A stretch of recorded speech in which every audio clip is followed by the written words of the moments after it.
Sharpness test. Fan versus cucumber. I mean, obviously, a fan is meant to be sharp, right? Exactly. Nothing's supposed to be dull, including your brain. Well, that there doesn't say sharp. What about a ding dong? ED ding dong. You're massaging it, okay. Shit, it might stiffen up, never knows. I mean, how are you gonna sharpen that thing? It's not too bad, to be honest, for a thin plastic like this. We've got something to work with. This is the savior. 20 degrees.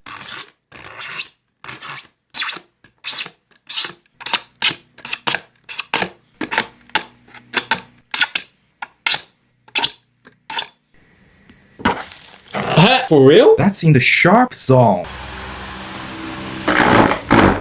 You can do this!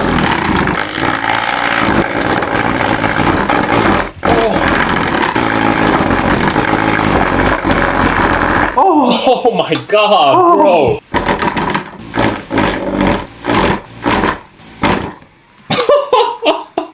Oh my, what the fuck? That's 老力.